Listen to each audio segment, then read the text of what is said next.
fruta que temos aqui na roça que talvez você não conheça. Aqui na roça temos a melancia, pessoal, temos a jabuticaba, temos a mexerica, quem conhece aí, pessoal? Temos a goiaba e essa frutinha aqui, quem conhece? Olha aí o tanto, a mora, pessoal. E manga, pessoal, aí na sua região tem? Coloca aí nos comentários. Olha o tamanho desse cacho de banana aí, pessoal. E essa fruta aqui, pessoal, quem já teve o privilégio de colher assim, ó, diretamente do pé? Você já teve esse privilégio? Coloca aí nos comentários. Olha aí, ó, como é que elas estão vermelhinhas, pessoal. Essas aqui estão gostosas, viu? Aí na sua região tem? Coloca aí nos comentários.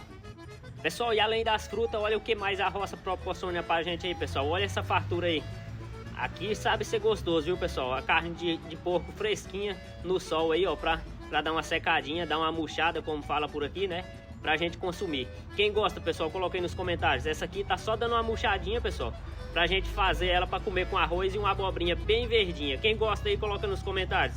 Aqui é a fartura aqui da roça, pessoal. Você tem essa fartura aí? Coloca aí nos comentários.